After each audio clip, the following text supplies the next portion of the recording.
Hey you guys, it's me, Rachel, Senza Tempo Cane Corso. It's Cashmere. Preacher's over there, and we've got Velocity. Sit. Good sit. Good girl. Come. So, wanted to do a follow-up training with Velocity. We've been really working a lot with her. I'll tell you kind of some of the basic stuff we've been doing.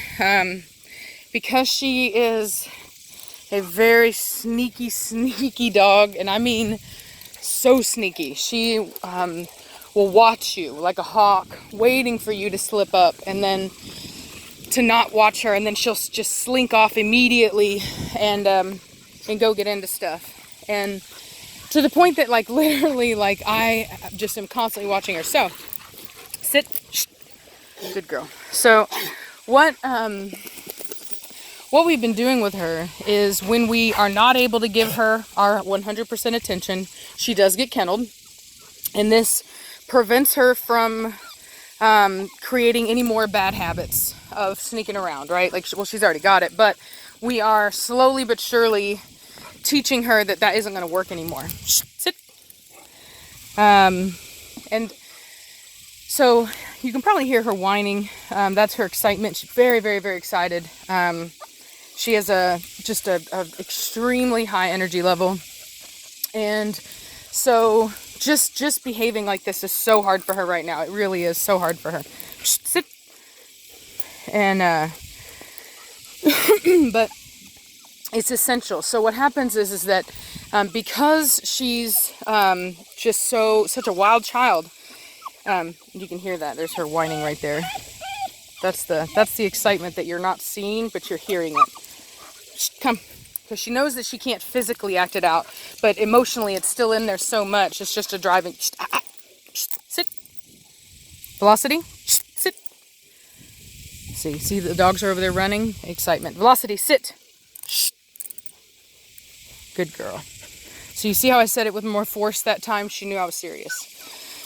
So it was harder for her that time because the dogs had done a flyby. They ran by her real quick, which really instigated her play and prey drive. Come on, let's go.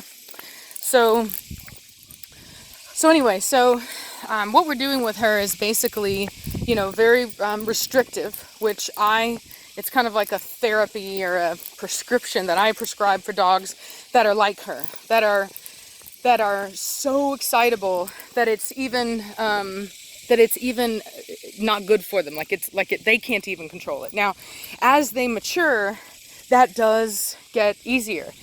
I would liken it to, come on, like everyone is born with their full potential at birth, right?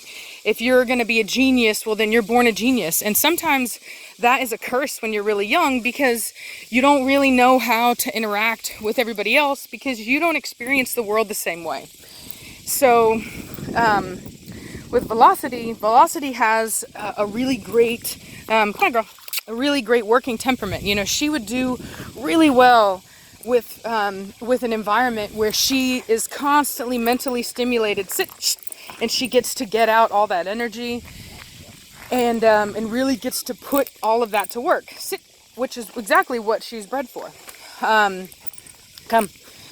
And so what we do to help with that is we're very active. We're always out with our dogs. We're always out doing stuff with them and taking them on hikes and taking them on walks, taking them swimming, and working on obedience, which will stimulate her mind. And it will provide a substitute for the traditional farm work environment that they're used to. And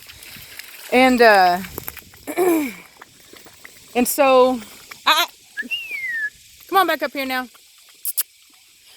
And so anyway, with this restrictive activity, we are ensuring that she doesn't get to misbehave or build any bad habits, right?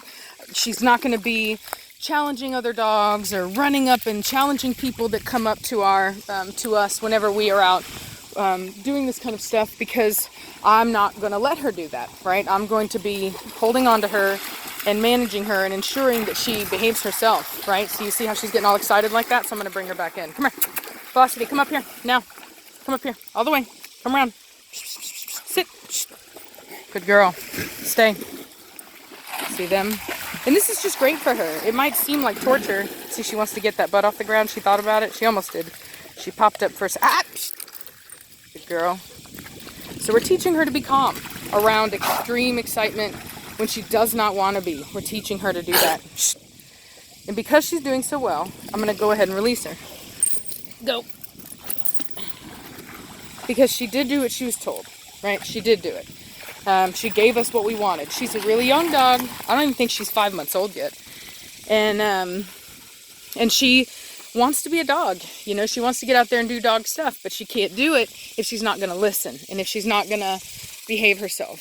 So I make sure that she's behaving herself mentally before I let her off physically. That way I know that when the time comes, I can collect her again.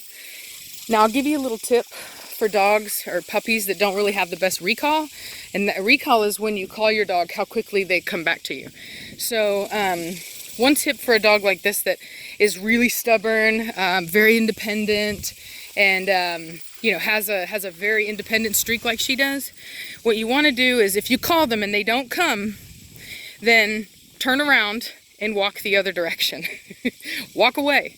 And because you hold the power. You are the pack. She needs the pack. She wants the pack. Don't forget that. Don't come to her. You need to make her come to you. And you do that by walking away. And 9 times out of 10, that's going to work.